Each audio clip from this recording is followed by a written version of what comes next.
I get cranky like when we scored our first movie together, and we love the director. He did like 4 or 5 indie movies: Skyhook, Convergence, Phoenix Rises. And he'd be like, this is pretty good, but you got to change it. I was like, what? You got to change? I have to change? Like, no, this is great. Like, what are you talking about? Pat was like, oh my God. He's like, dude, you have no idea. There's like 250 changes. I'm like, really? Like, that's bullshit. I am writing this music.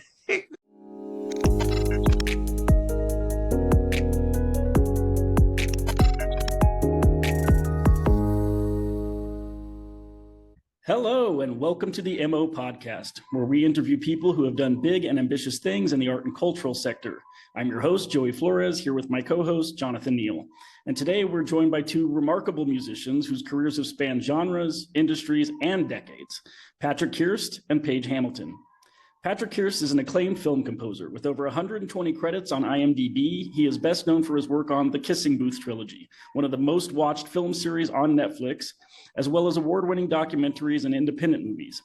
Beyond composing, Patrick is shaping the next generation of film composers as a professor at USC's screen scoring program, which is one of the most prestigious in the world. Paige Hamilton is the founder, guitarist, and vocalist of the influential band Helmet, which redefined alternative metal in the early 90s. Their 1992 album, Meantime, achieved gold certification and left a lasting impression on me personally and the rock and metal scenes. Helmet is still at it today with their album Left, released in 2023, and Move On, released in late 2024. Beyond Helmet, Paige's versatility shines through collaborations with artists like David Bowie, serving as his lead guitarist during the 1999 Hours tour. His diverse career spans performing, producing, and composing for film, showcasing his multifaceted talent. Together, Patrick and Paige have combined their unique musical perspectives to create compelling film scores for projects such as Woman of the Dead, a highly successful thriller series on Netflix, and Inherit the Viper, starring Josh Hartnett. Their collaborations blend Patrick's orchestral expertise with Paige's distinctive guitar-driven sound, resulting in memorable and emotive soundtracks. In this episode, we'll delve into their individual journeys, their collaborative process, and the art of composing music that enhances storytelling in film. Patrick and Paige, welcome to the show.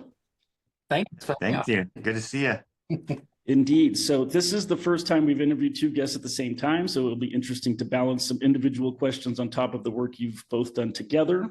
But maybe we'll kick it off with a collaboration of its own. Patrick, can you tell us how you and Paige came to work together scoring films, and what are some of the most notable collaborations that you've worked on? Well, we met many ages ago through a professor of mine at USC. Paige was looking for an orchestration teacher, and I believe that was kind of the link. I really want to study, orchestration and, expand my, my horizons. Patrick really had no idea what I do or who I was. It might have taken a couple of years. He's like, wait, you play guitar on Elliot Goldenthal scores, on Heat and In Dreams and Titus and Final Fantasy? I'm like, yeah. He's like, I'm doing this movie.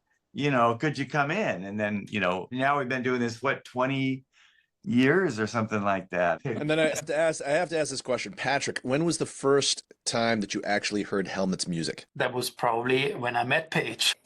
You have to understand, I'm, total European nut. I grew up studying classical music, classical conservatory training, whole 9 yards of Beethoven, Mozart. With that conservatory training, studying rock music or American rock music or any kind of popular music, that was really on the back burner for me. I did political cabaret shows and other things, classical opera singers and those kind of things. I was leading jazz choirs and things in Germany at the time in the 90s. So when then I came over to Berklee College in 2000, that's when this whole focus shifted a little bit towards how things are done in the US versus in Europe. And so actually thanks to Paige, that door also opened for me.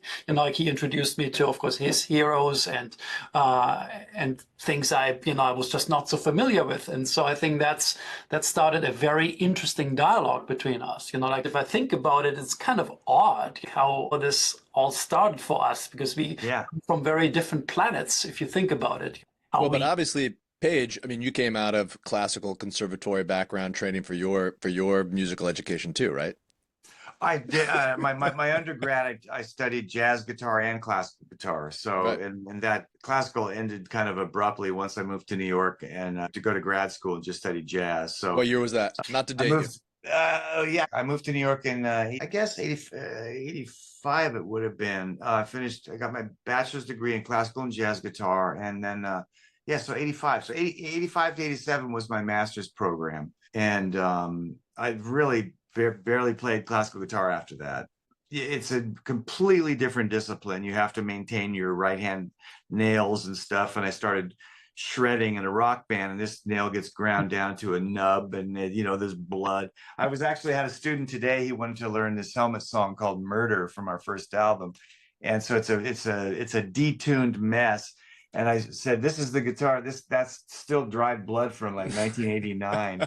I just left it on there. I thought it's like, this is cool. Yeah, that kind of destroyed my classical, and there was really no way for me to incorporate it into anything that I was doing to earn a living. But I wanna keep this thread going. So Paige, paint a little bit of a picture for us about what it was like then moving to New York in 84, 85, and then sort of like what that transformation was for you from jazz and from studying music and being earnest about it into the world of kind of alternative metal and rock and getting like into the scene to the point where your fingers are bleeding on your guitars. Yeah, I mean, I moved to New York incredibly naive with, I'm not kidding you, $600 in my pocket. That's what I had. And I had this Stratocaster that I still have, and I had a Polytone Mini Brute 2, which I still have. It's sitting right there from the 80s. So this was my guitar. And I had this Polytone amp, and I moved there and I had one suitcase with a pair of Chuck Taylors and two pairs of jeans, and I was like, I'm gonna move to New York. I'm gonna make it. I knew I was going to grad school, so I wasn't that stupid. But where were you coming from?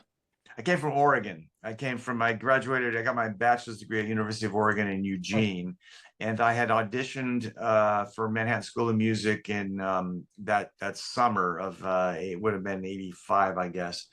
And then I got there, and I had no idea that it was going to be so expensive to find a place to live. So there was this a realty company called Care, C-A-R-E, Care Realty. I'll never forget. Tim Moss was the guy's name. He had this red corduroy suit and this big fat blue tie and this kind of mini fro, and he's showing me to these single room occupancy hotels which are welfare hotels essentially, and I got a room for $180 a month, and my floor were all people from they're Bengali speaking from Calcutta.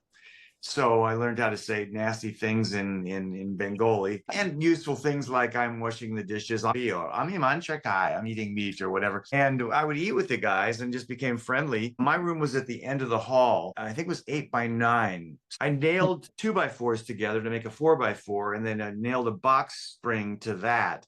So my bed was a box spring. So I had a desk underneath the bed. And then I had my Sony Walkman so I could transcribe John Coltrane and Wes Montgomery and whatnot for school. And that was it. I lived there for 2 years, got my master's degree. And the helmet thing, that transition happened.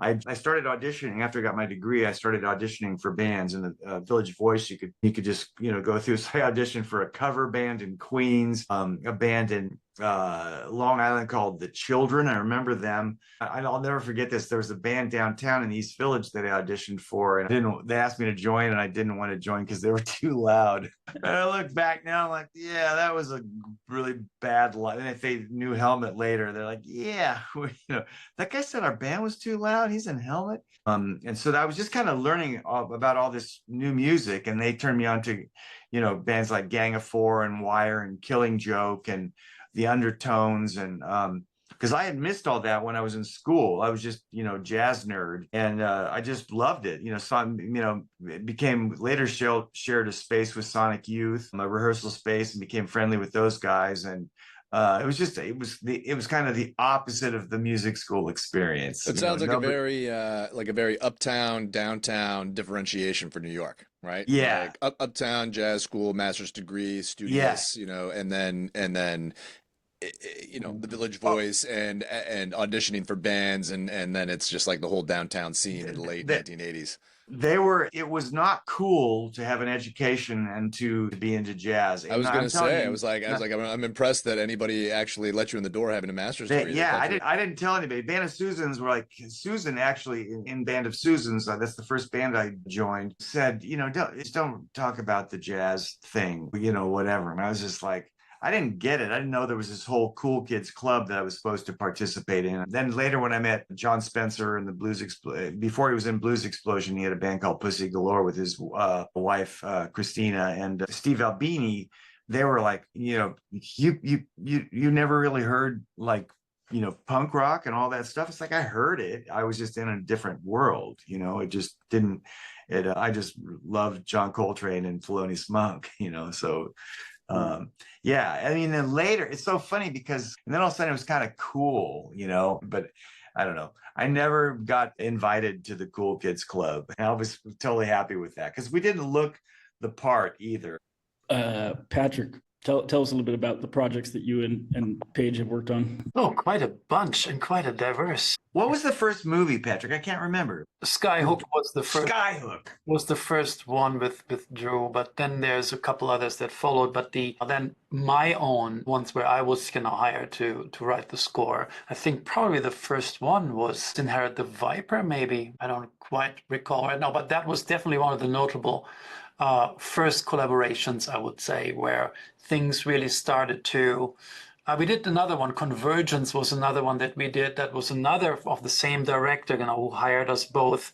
And then things started, like where we finally, I guess, got also better at it. I guess, I would want to say that we understood, the idea of filmmaking and storytelling just a bit better. Of course, I've had my fair share of education by that time, but I think also to also collaborate on something, it's always a challenge. I feel like a creative challenge because you're two individuals, you're two artists. How do you actually work on a sound together, right? That's I guess still in the industry, something that's interesting to many producers that sometimes like the idea of two composers, two artists or collaborate, but it can also be quite challenging. And I think in the beginning, we were more or less like splitting cues meaning musical compositions for, each scene.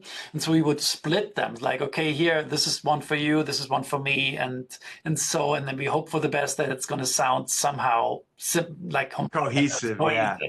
And, here and there, we had to, I was maybe massaging some of Paige's cues and just conform a little better to that sound in the beginning.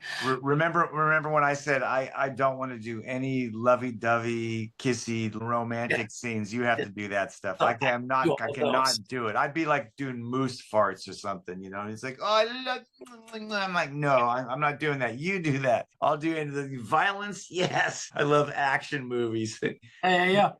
And we then, I think, the first then movie that I got where I then thought of Paige of definitely to be a fantastic, add to it was Inherit the Viper starring Josh Hartnett. I think that was the one in 2018 or 18.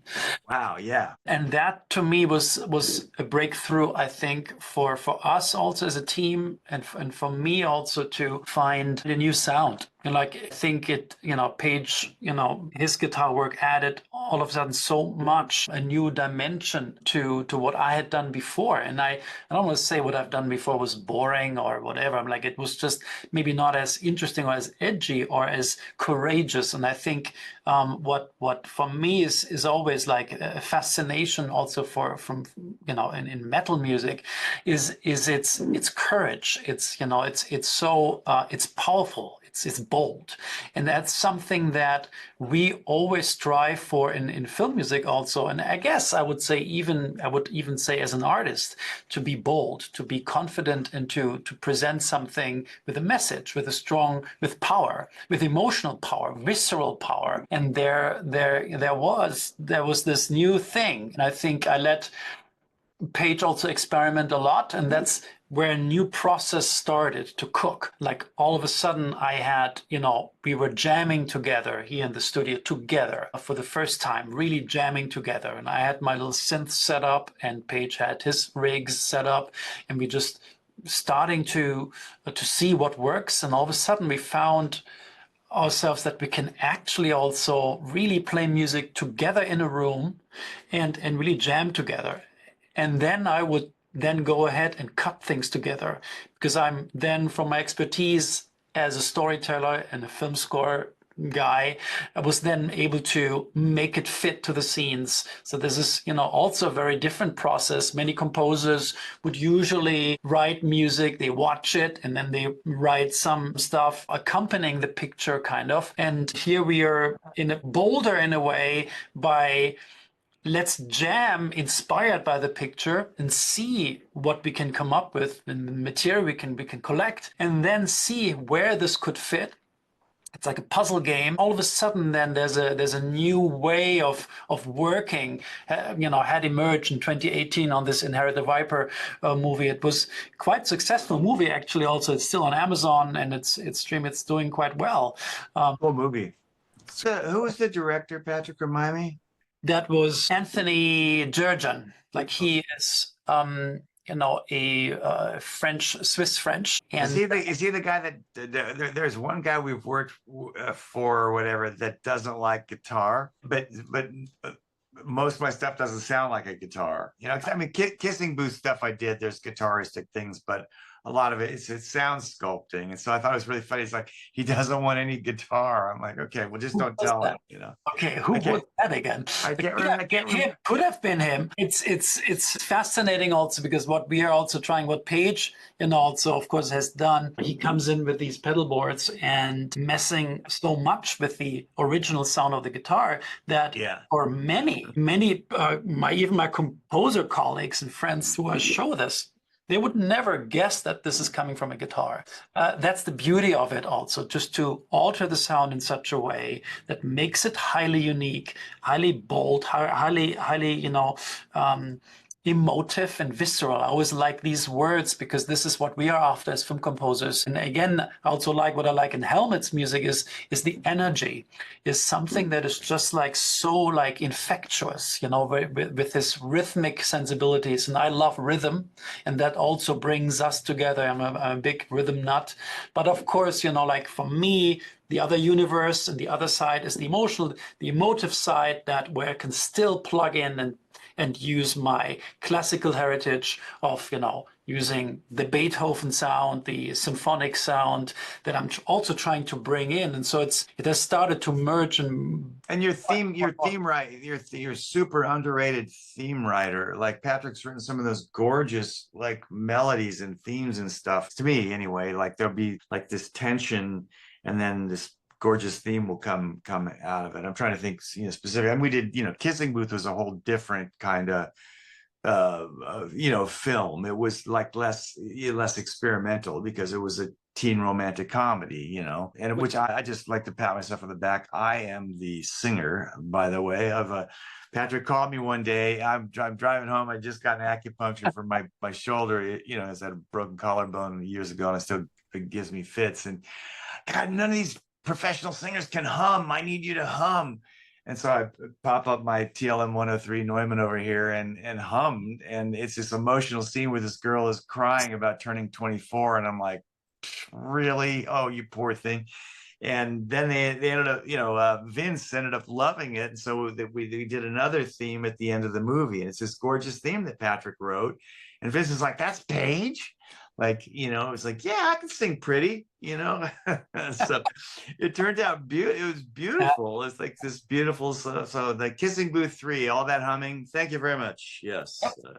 Post-hardcore, NYC post-hardcore. I feel like we need to take one step back here. Give us just a little bit of a very brief kind of, maybe like on micro history of film scoring, and what are the sort of like the big, signposts for our listeners who aren't down deep into this. So for people like me, if I think back as like a child, I remember being, you know, I saw Platoon, and Barber's like Adagio for strings was this thing where it's like I was a kid like playing the violin, and I went back to my violin teacher and I was like, screw this Suzuki crap, like I wanna play this, right? Like this is kind of incredible. And then sometime in like the 90s, it was like Hans Zimmer and True Romance, and you know, there were these like moments that really sort of punctuate people's, you know, experiences. And you know, Morricone I think is another that people would remember. So, but you know, you're a professional, you're the historian, you understand the stuff. Like what are the sort of the signposts that most of us should be looking at in order to sort of understand what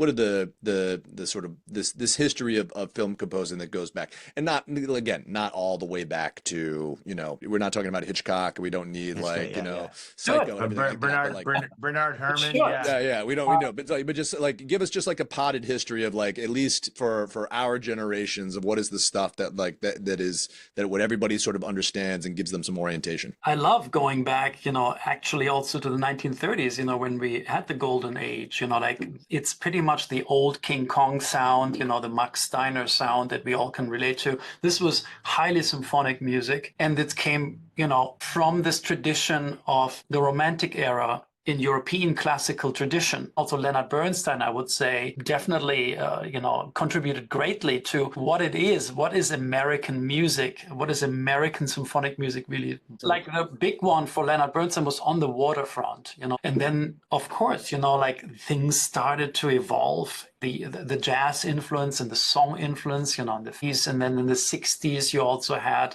you know, we're talking about the Hitchcock movies, you know, that's definitely something also where the young John Williams also started. What his greatest, you know, I would say success is to bring classical symphonic music to the layman world, you know, of people that would never usually go to a symphonic concert of a Mozart or Beethoven, but they would want to hear an E.T. score in the Hollywood Bowl.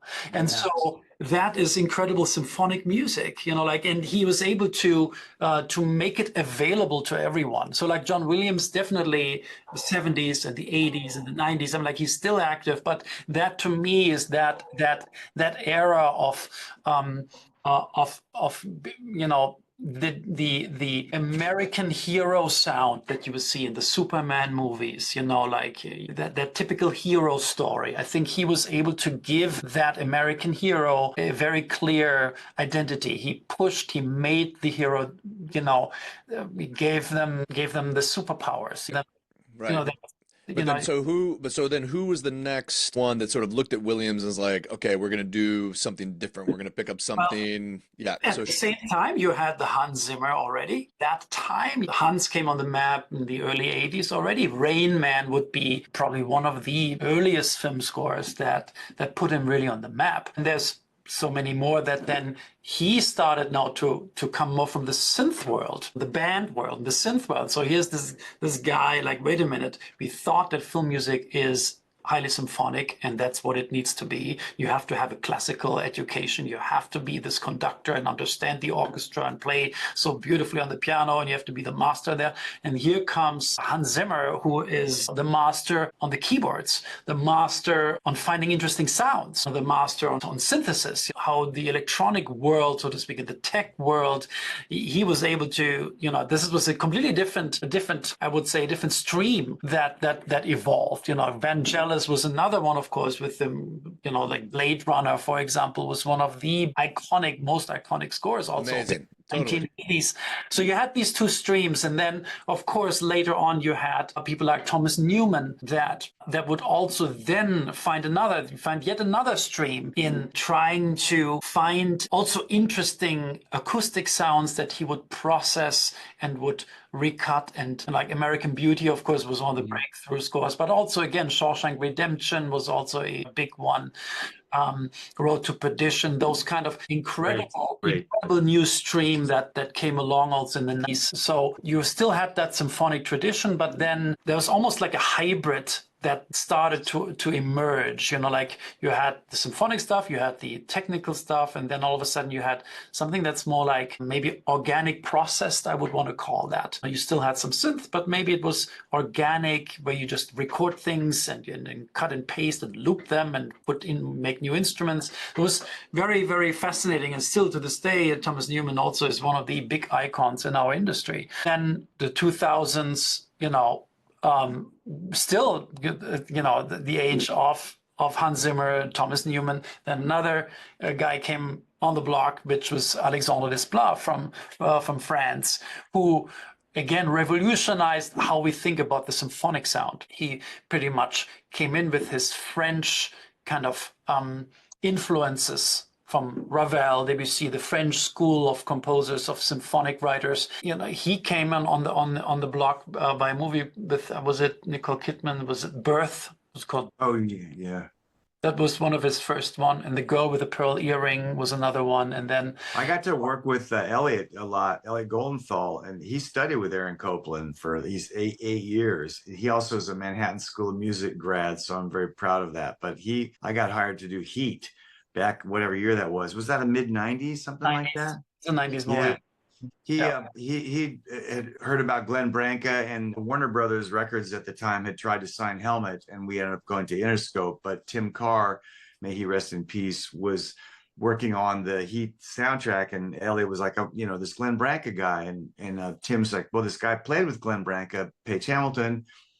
One thing led to another, and I ended up working on Heat, and that became like really interesting, because that was back when Todd A.O. Scoring was still open, and they flew me to London, to Abbey Road, and to LA. I was still living in New York at the time, and Elliot was really open. I thought really open-minded. Like I had my Helmet rig with me in Abbey Road. I was sitting in the Beatles room, the Studio B, the Beatles room, just like that staircase that goes up into the control room. I was just sitting there by myself with my half stack 100-watt amp, like, oh my God, went up to the wall and hugged it. I was like trying to breathe in, the talk.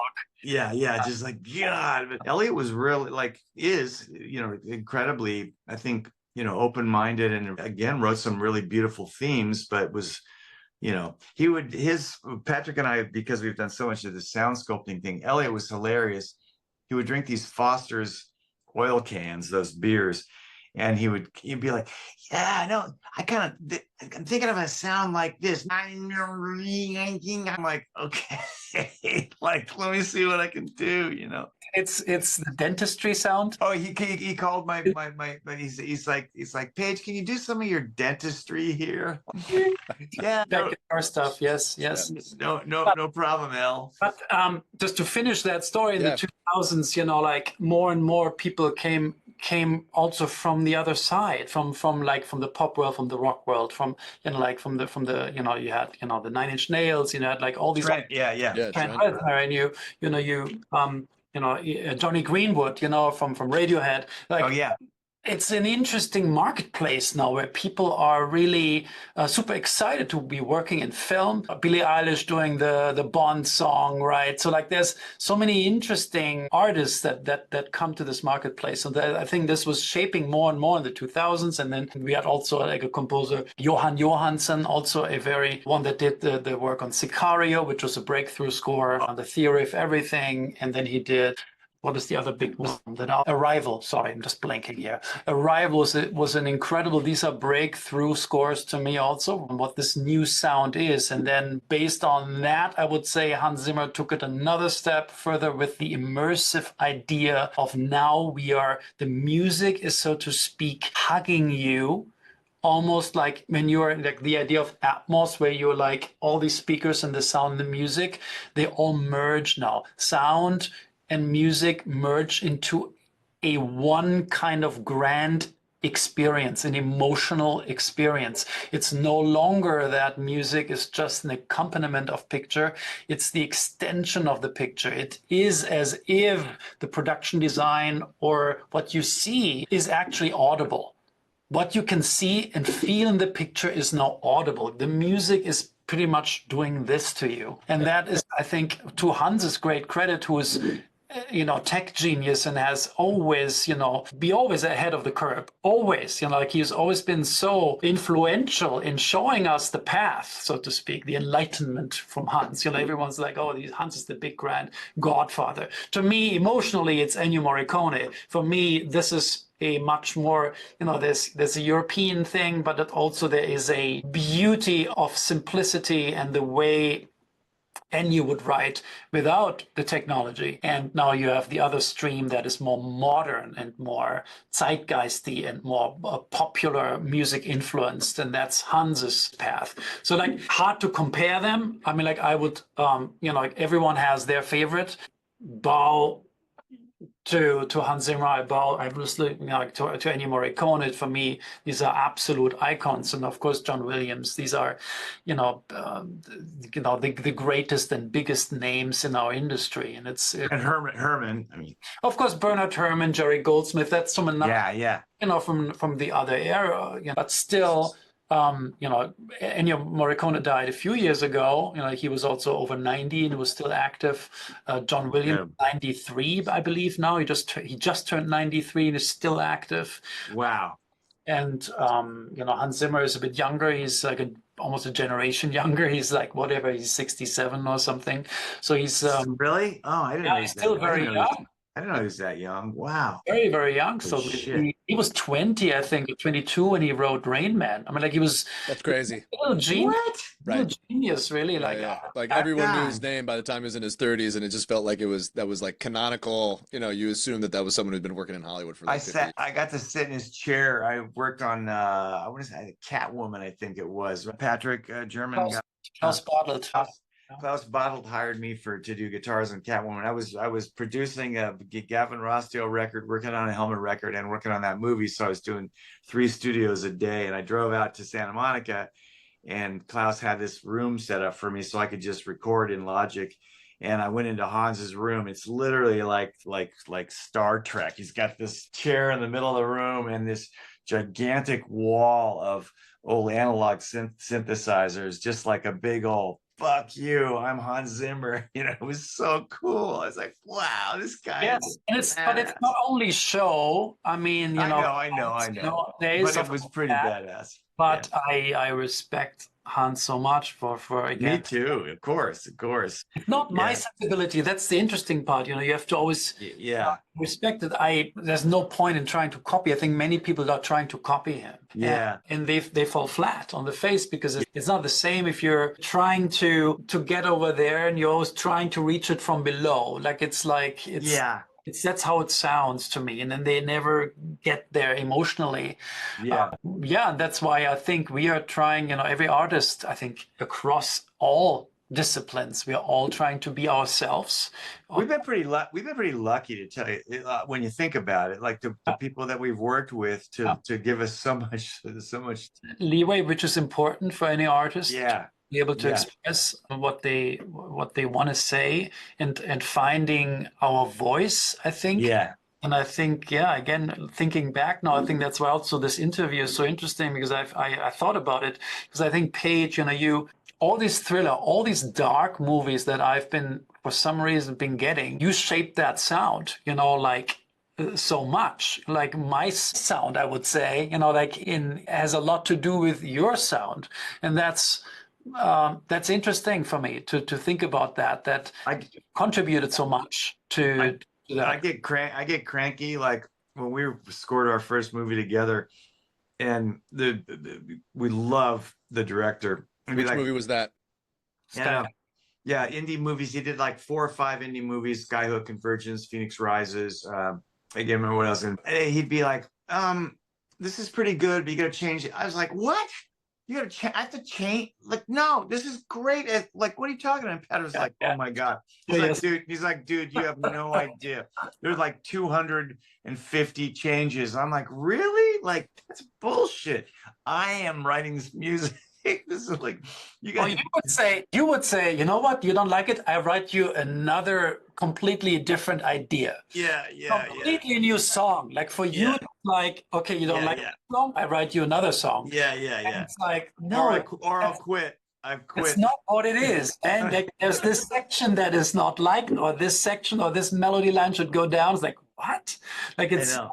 You're like the early Hollywood scriptwriter who like shows up with his like, amazing script and, hands it over to the producer. Like, we love it. It's great. And then like, a week later, they're like, we have some notes. And then, notes after notes. And you're just like, I'm with this. I'm not, no way. I'm gonna do it. Well, I've had my own band for 30, whatever, it's 1989, whatever the hell ever long that is. And so it's like, I have the final word. I write the songs, and here's the album. Thank you very much. Complete creative control. So it's hard for me to have somebody like say, I know more than you, or whatever. Like, but the thing is to understand, and I was, cocky in that sense, also coming up, you're thinking I'm the big hero. I know exactly how this is playing right now.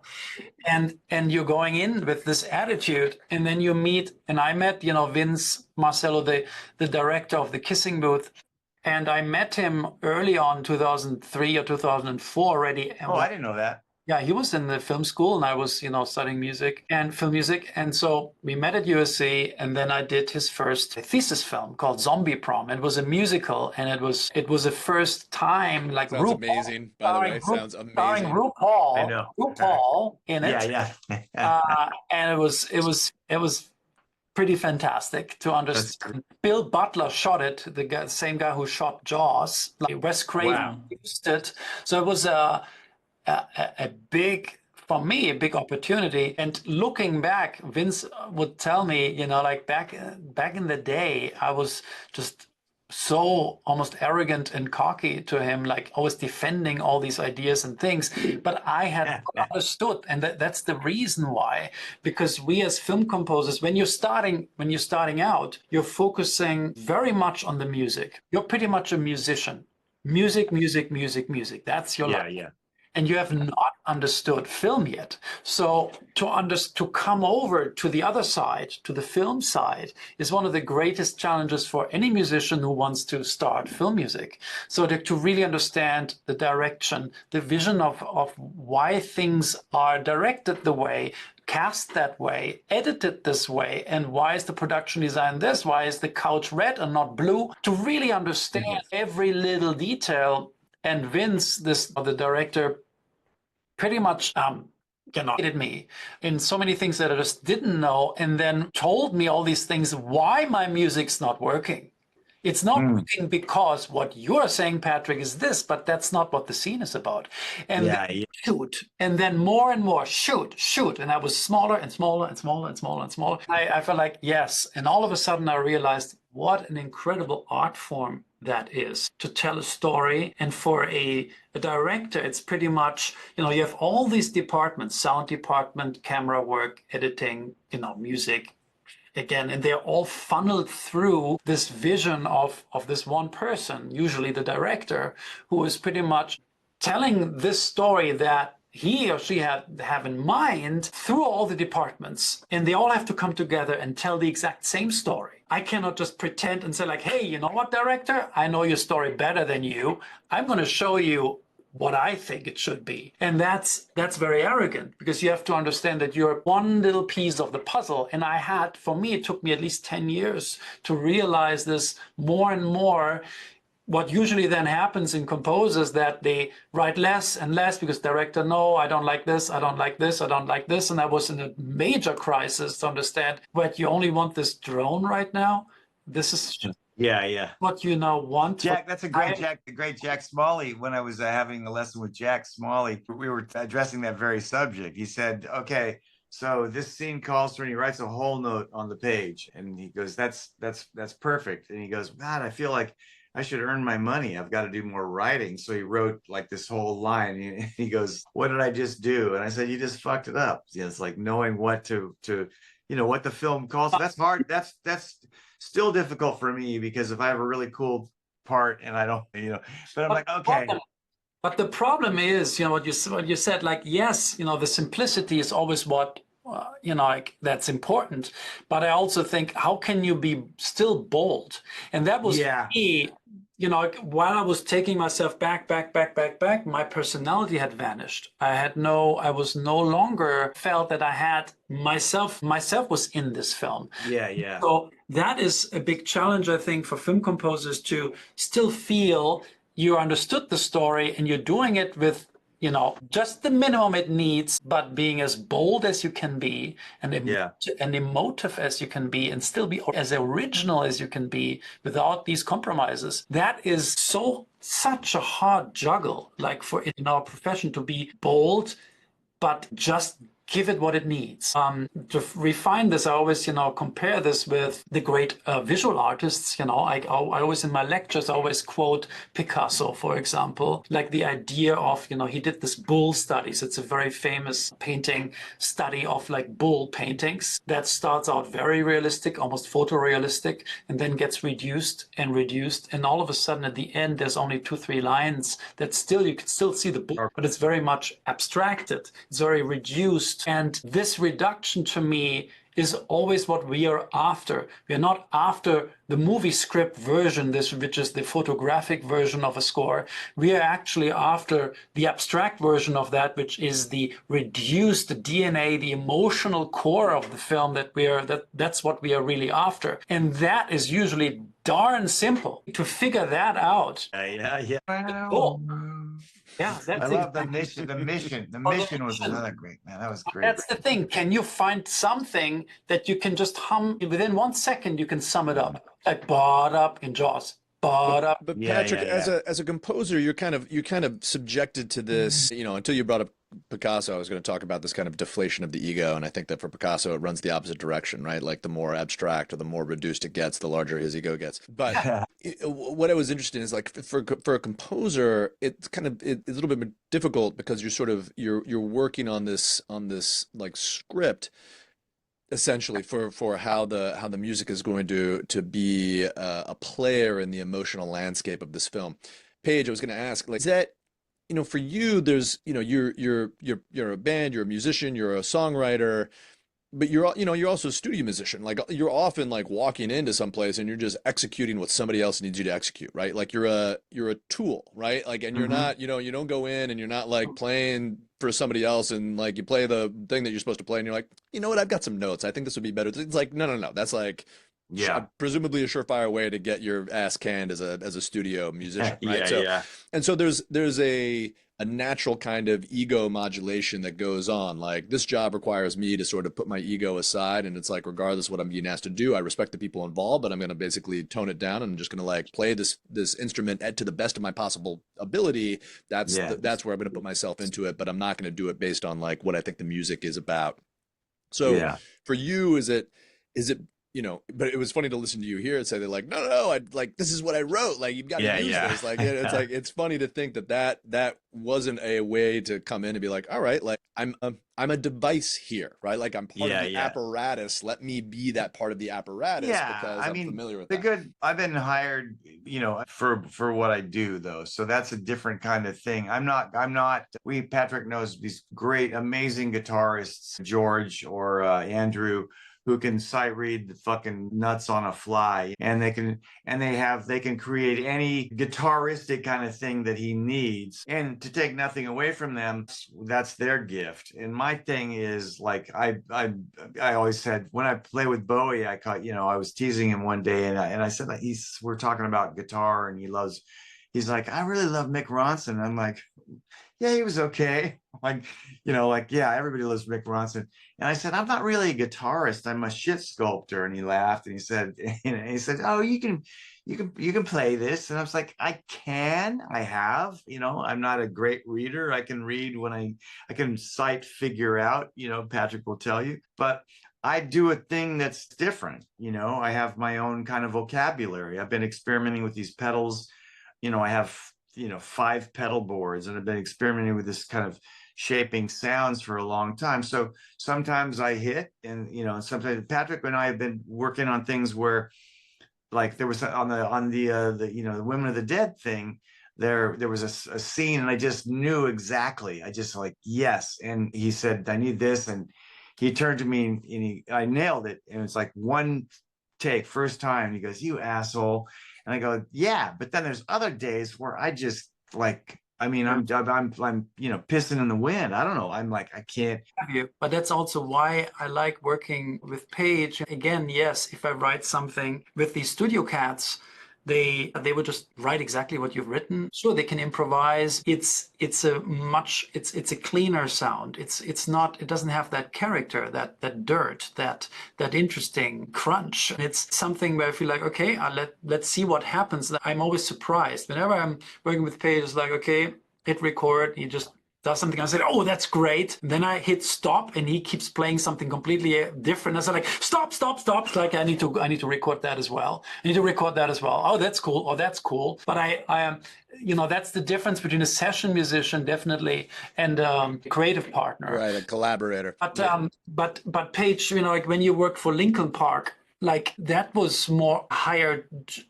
You were more the hired gun to just. Well, not really. They brought me in as fans. Like they were, they brought myself and Rakim, Eric B and Rakim. They brought in, they were like, they grew up listening to obviously Eric B and Rakim and Helmet.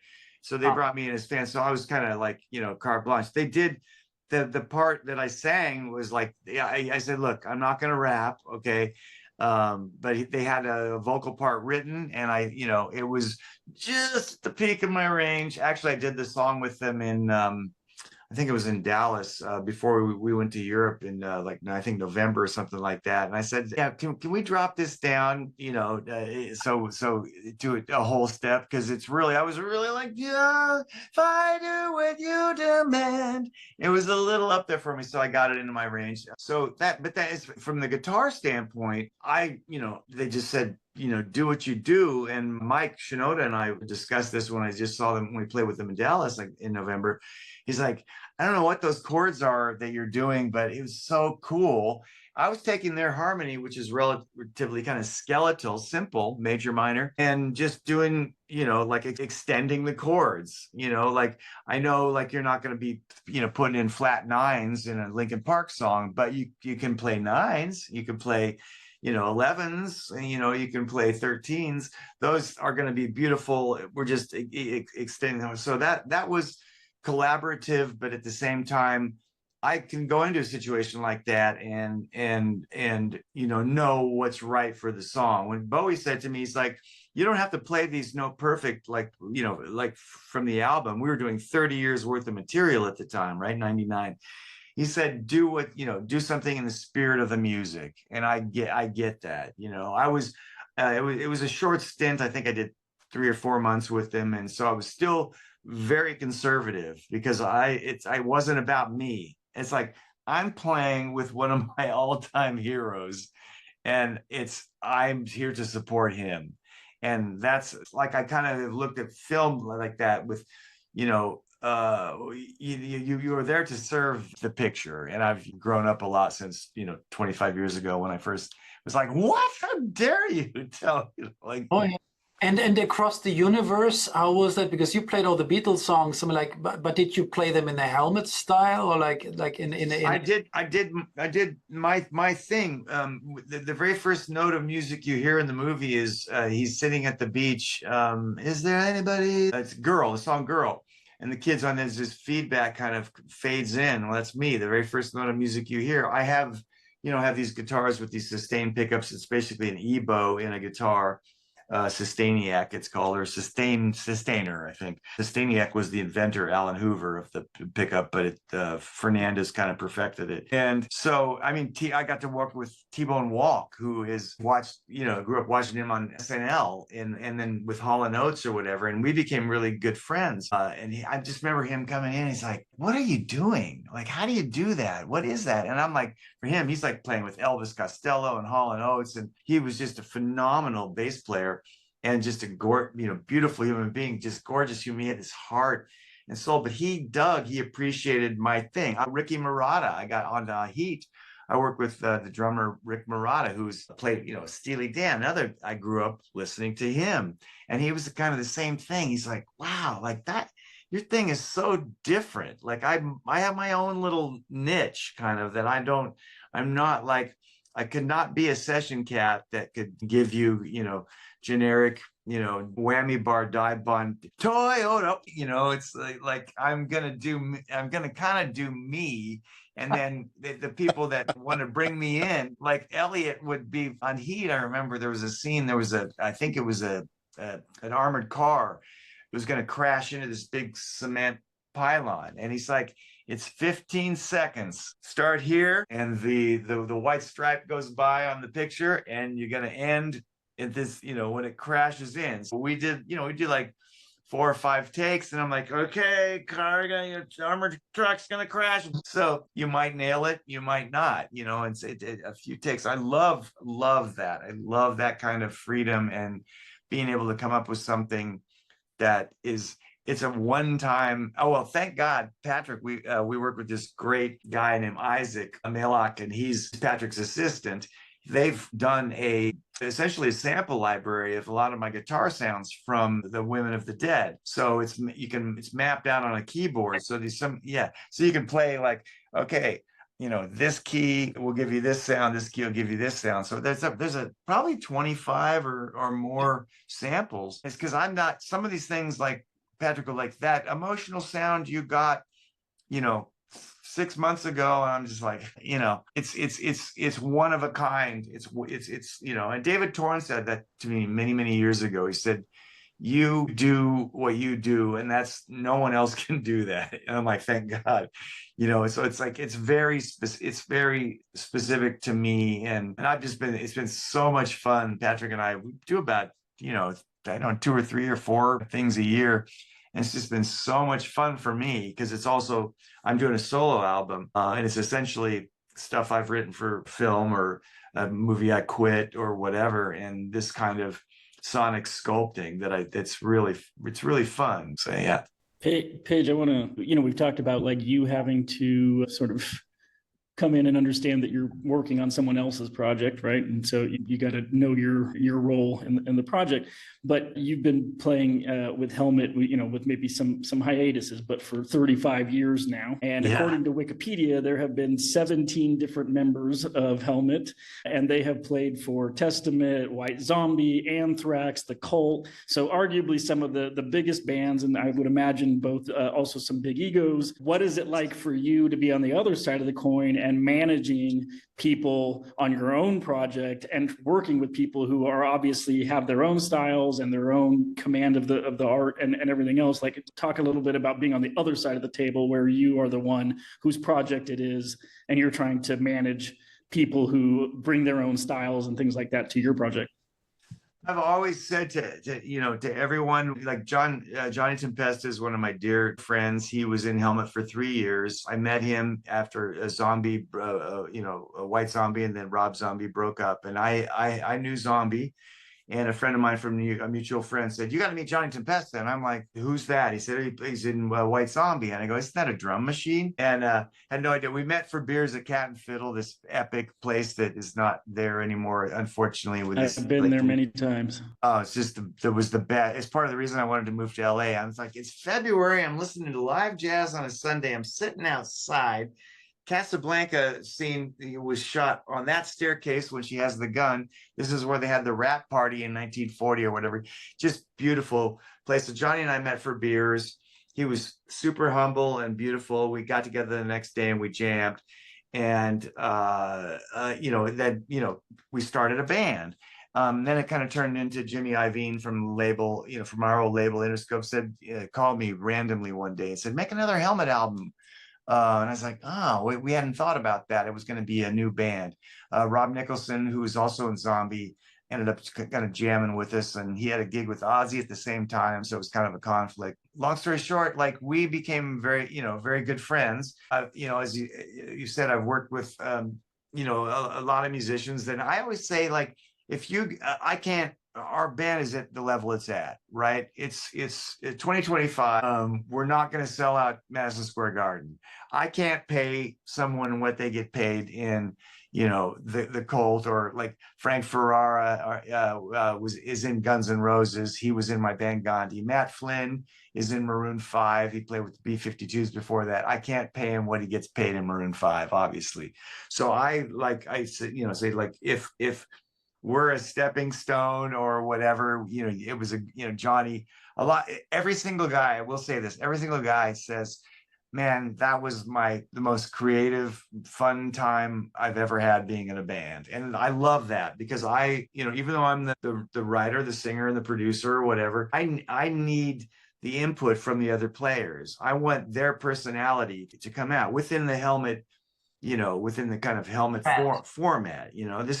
Everybody knows what helmet is at this point, and I met so many people from Chino to Dimebag to Jonathan from Korn, say, oh my God, you were such a huge influence on us. We know that the band has a legacy and that, that a lot of, kids grew up on us and formed bands and went on to become multimillionaire rock stars. But that's, I love my band. I love doing what we do. So I don't look on it, I don't need a guitar-shaped pool or a mansion in the hills or anything like that. I love playing this music. I have to cobble together my existence by doing a variety of projects. So it's not like Helmet, I'm doing it for the money, like it pays the bills. It doesn't, but I've been really fortunate to play with some amazing musicians. And I've worked with like the best producers and mixers from Andy Wallace to Butch Vig and Dave Sardy and Wharton Tiers and Terry Date. I got to work with all these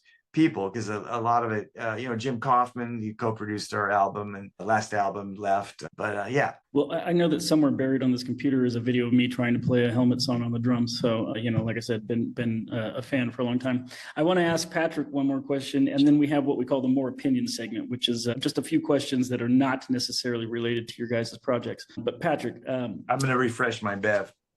You did it. I regret not pouring myself one before the show started.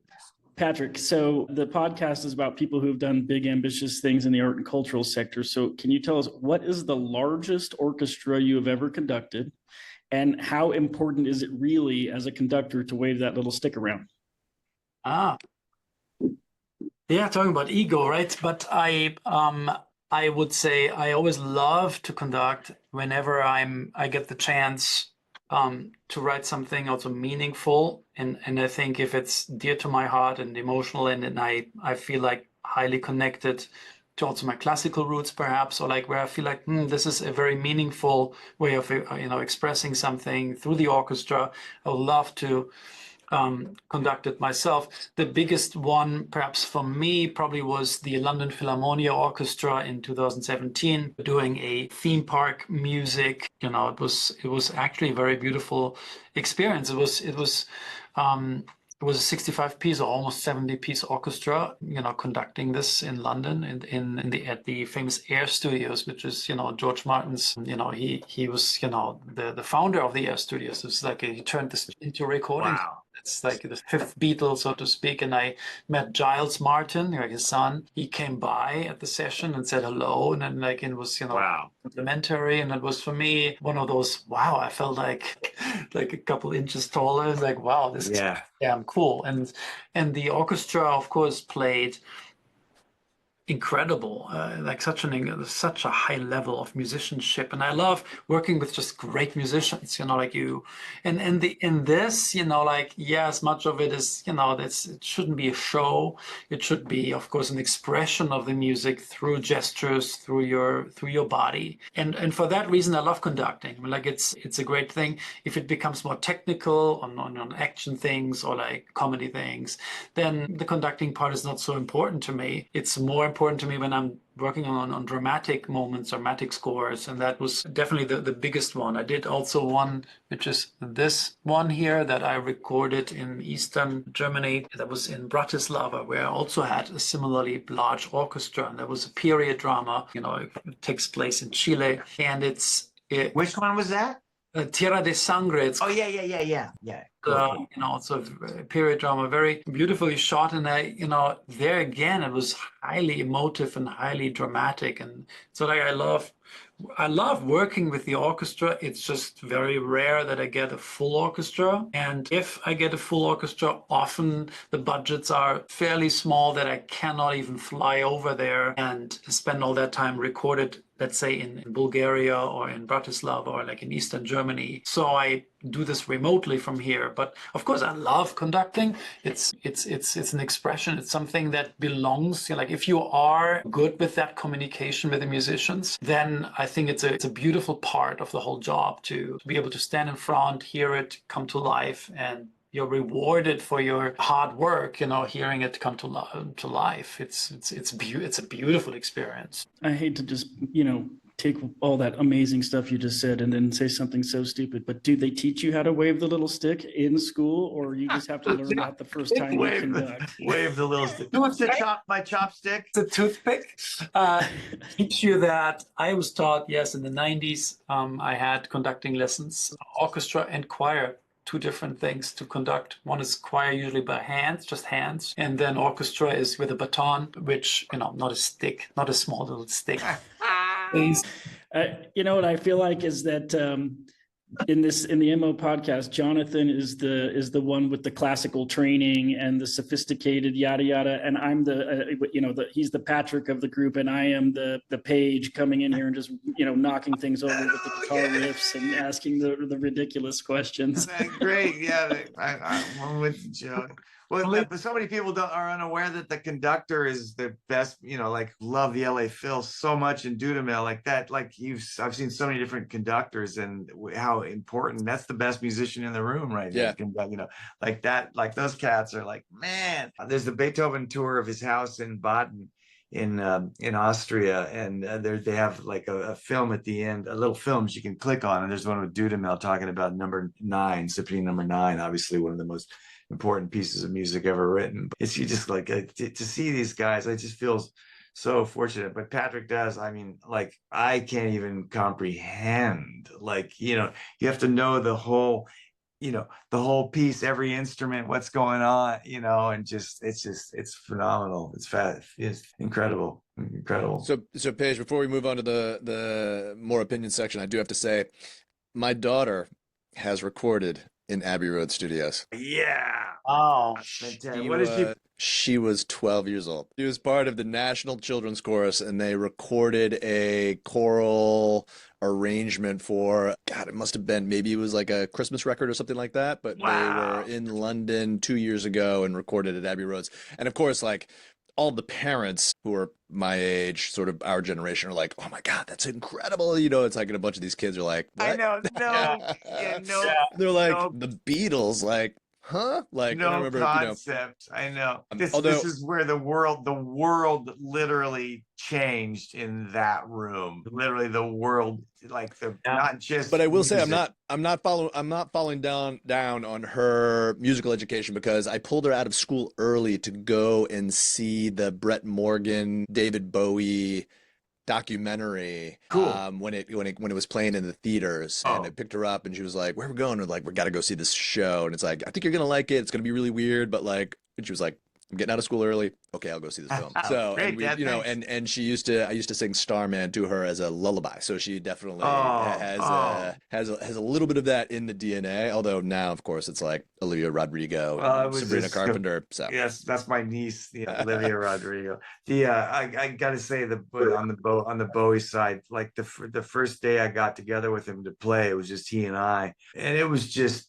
surreal.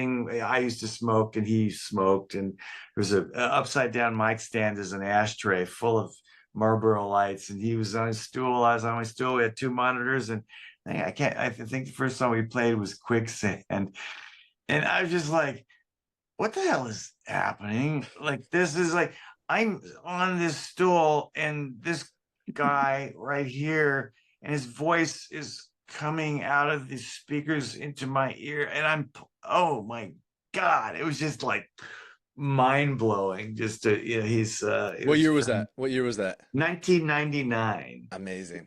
Yeah, the Hours album had just come out. It was the Hours tour, and I'm friends with Reeves Gabrels, who's an amazing guitar player, a beautiful human being, but he had gone through some really difficult personal stuff, and they had to part ways. So it was kind of an emergency situation, and it was the coolest call to get. I had just sadly left my wife, and was just tearing it up like a moron I had gotten home. I was crashing on my manager's couch, and I think I waltzed in at about 3 in the afternoon from the night before and had slept. And always messages, Where are you? I was like, well, stop partying. What's going on? You're like, David Bowie's trying to call you. And I'm like, yeah, right. Yeah, sure enough, he did. But it was the 90s.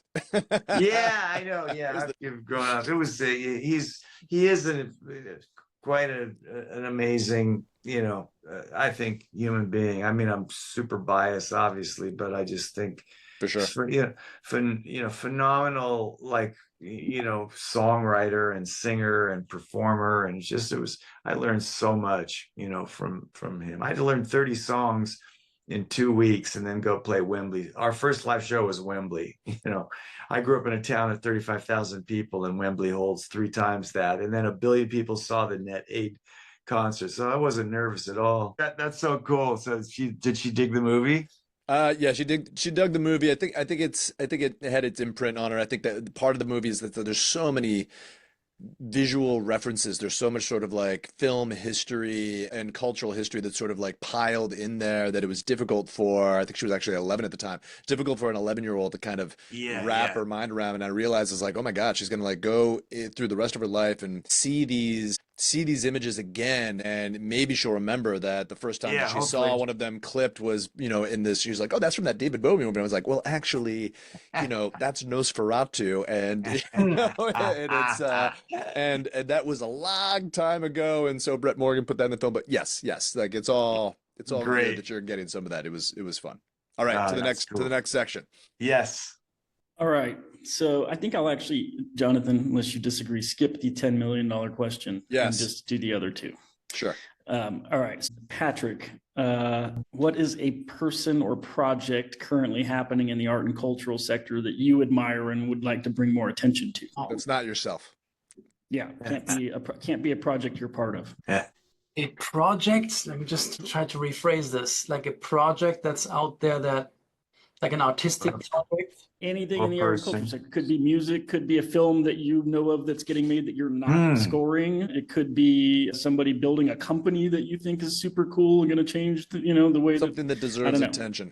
Yeah, anything in the art and cultural sector, and that can be applied broadly that you think is worth mentioning. I admire, of course, the young generation of pianists that is coming out, and there's a Korean pianist that I absolutely adore, and his name is Sungjin Cho, and he just recently released his latest album. It's a Ravel, about the entire Ravel oeuvre of all Ravel piano music. Wow. It is absolutely stunning. Like, for me also, like, I think to check out this latest generation of course, in my world, is the classical music, of course. I'm always very interested how this new generation interprets or reinterprets, existing music. And there is something about preserving that heritage, preserving the knowledge and preserving this hundreds and hundreds of year-old heritage that we carry. And you see this in this latest generation doing this, and the way they play, it feels to me it's like that, as if they had studied this all like for hundreds of years. It's so mesmerizing how they play, and he's one of the absolute proteges right now that I would highly recommend to anyone to check out who is into classical piano. Like, I would say check him out, Sungjin Cho. He's actually playing today. He's how do you spell it, Patrick? S and then CHO. The way he plays is, I saw him now a couple of times live. He just released this new album, and there's so many artists, of course, but this is one of them. Because he's playing perfect. The Ravel piano music. He's playing today, actually, in Walt Disney. He played yesterday, and I just thought 2 days ago he played at the Colburn. Across the street from the Disney Hall. He just played the entire Ravel program, but I wasn't in LA yet because I just arrived back from Europe. So great.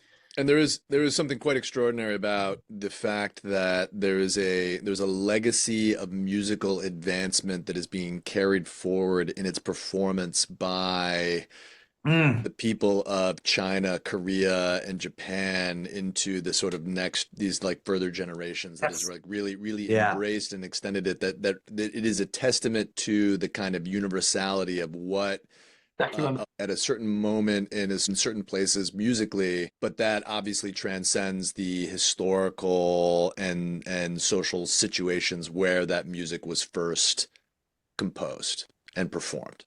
Exactly. That's beautifully said. It's quite extraordinary when you actually think about it. Absolutely. Like wow, what a reach like a Beethoven or Ravel has to this generation, and play even better. Played even better than not better, but or just extending it, advancing it, and seeing in the music and seeing in the compositions a challenge, a feat to engage in and to contribute to, right? Or even to just think that you can bring something new to something that has been around for so long and has been played by so many people. True. That is so true. I mean, this guy perform, you feel like he is playing the truth. It's like, how do you know? Like, is it that we have understood this heritage better now? Like after maybe another generation, maybe another generation, that maybe they have somehow inherited some more of this knowledge. This has trickled down to them more and more. Like they have lived maybe all these other older performances before them and have embraced all that. And I could even say the same thing about jazz. I mean, like I some of the young kids that are playing is like, how the hell do you know this? How the hell do you, like, your technical abilities? How can you be so far already at age 19? Yeah, that brings me to I can't name one person because they're jazz guitarists, contemporary jazz guitarists that are so unsung. And like Jonathan Kreisberg comes to mind, Kurt Rosenwinkel, my mentor, John Stoll, Julian Lage, these guys are these phenomenal musicians. I mean, and they've somehow took this art form that's been around since, well, let's say if we started with bebop, 40s and late 40s, and it's that's been transformed into this. And you hear Jonathan Kreisberg play I'll be seeing you, and reharmonizing tenderly, or whatever, these standards that have been around for so long. How do you make something so fresh and amazing, in this, like, after this music has been around for so long? And it's like, for me, that's it. I wish these guys were household names, and this, to take, nothing against some of my rock brethren, pals, or buddies, or whatever, but I think so many of them are just such crappy guitar players and not into music. Like they're just, I've had conversations with people, my friends of mine, that have sold multi-platinum records, and they're not even into music. I mean, they don't listen to music. They're punching the clock, getting up there. I won't say who, but a bassist, we were on the Shiprock cruise, and came over. I was on the side of the stage that nobody was allowed on the stage, but they let me up, because I guess this is a band I've mentioned already that like grew up on Helmet.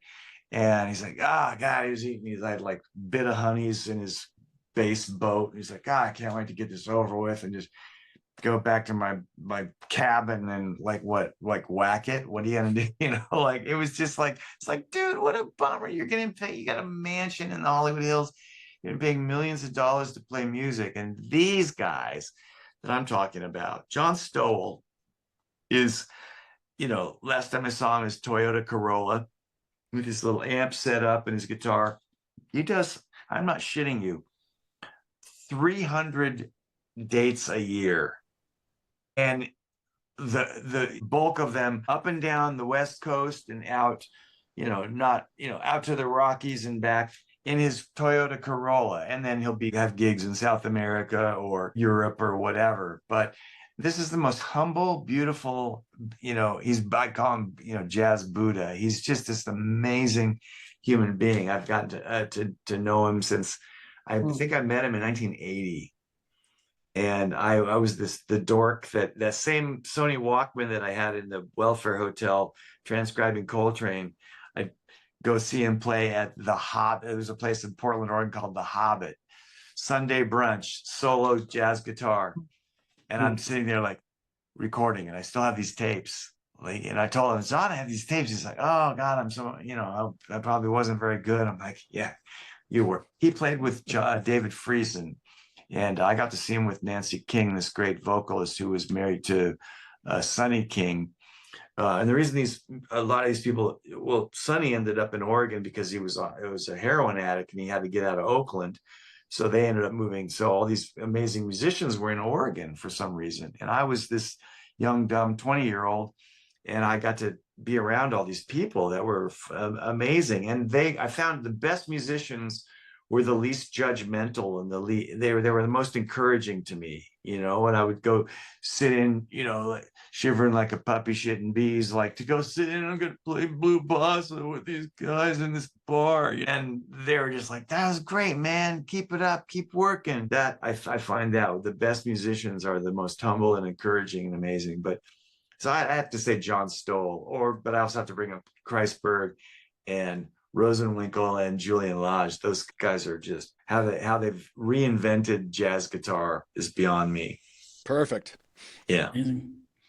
All right. Well, then, Paige, you can be the first one, and Patrick will have a minute to think. So this will be the last question of the More Opinion segment, but you'll both get to answer. Paige, if you could steal any work of art or cultural artifact from anywhere in the world to have for yourself, but not to publicize or share or ever sell, it's only for your personal enjoyment, what piece of art or cultural artifact would you like to possess for your own enjoyment?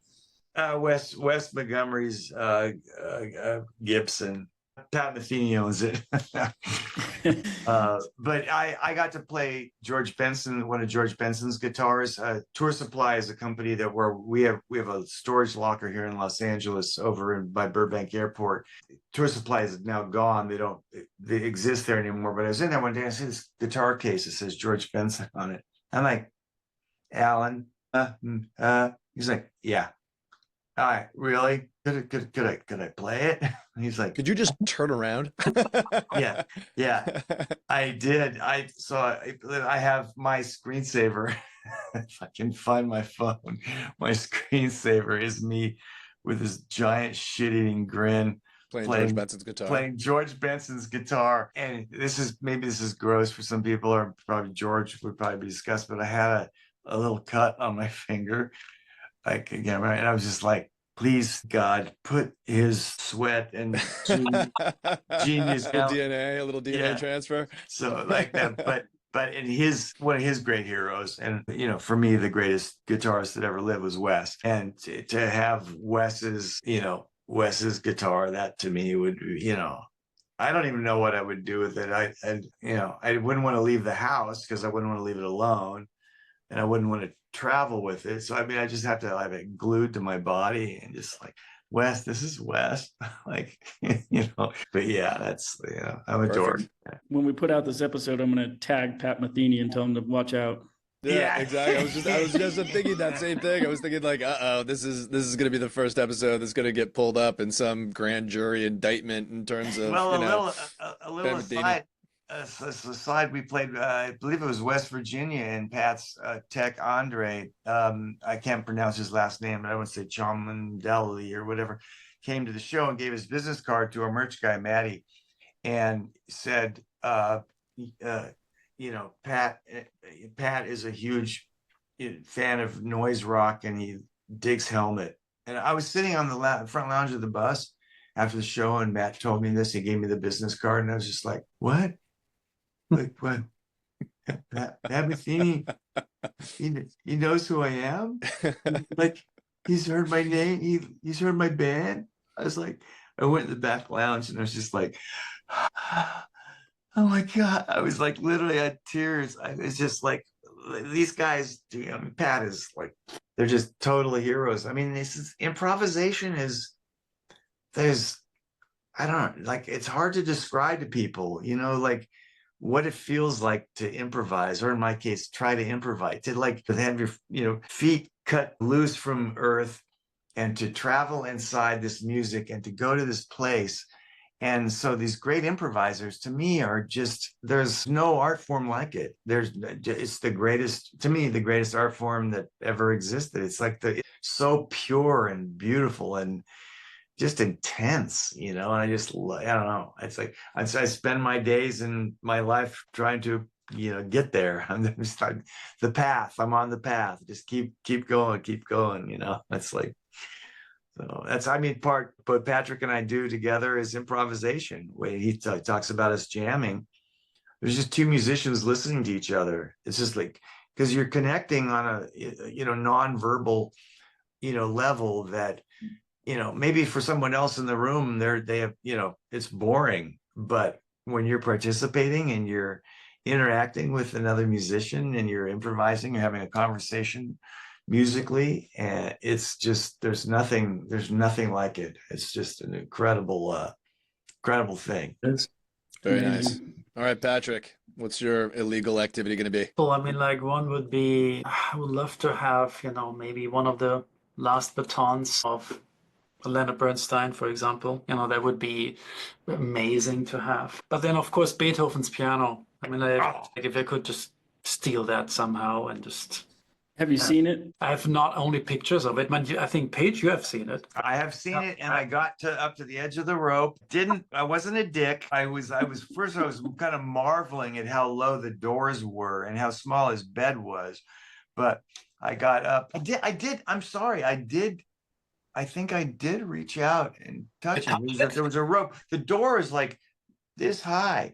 And I was just like, and I just wanted to touch. I touched it. It was, oh my God, like that. His house in Baden, my friend Thomas Lang, the phenomenal drummer, like he's incredible. He played with Falco when he was 17. Incredible guy. He told me, he's like, you haven't been to Beethoven's house in Baden and his summer home? I'm like, no. So I went, and it was just incredible. Yeah. I know. It's like, what? Like, I think Beethoven's piano is one of the cooler things. We've asked this question now 33 times. But we have to make the list. We have to make a list now. We do need, we do need to make a list. God, I totally forgot that I did. I touched it. Like, there were. Well, when Patrick has it in the, bunker at his house. He's not allowed to publicize it, but he is, it's like friends and family people be allowed over and be like, I can play you can come over. You can touch it. I can play Let's have a jam session on Beethoven's piano. That would be incredible. I can play the two chords I know. Perfect. Oh, it's cool, man. Yeah. Amazing. Perfect. All right, Paige, Patrick, great. Yeah, you guys. Thank you so much. Fun. Thank you. So this was our first episode with two guests at once. We may have another first for the MO podcast, which is if Paige is so gracious, we will exit with some music off one of the latest Helmet albums. Oh, cool. And so you'll all get to hear that. And Patrick, Paige, thank you so much for coming on the MO podcast. Absolutely. Thanks, you guys. Thanks for having us. It was really fun. You are so full of yourself, in your own kitchen, still trying to soak it all. Start your own religion. You never sit again, tired of you, love so.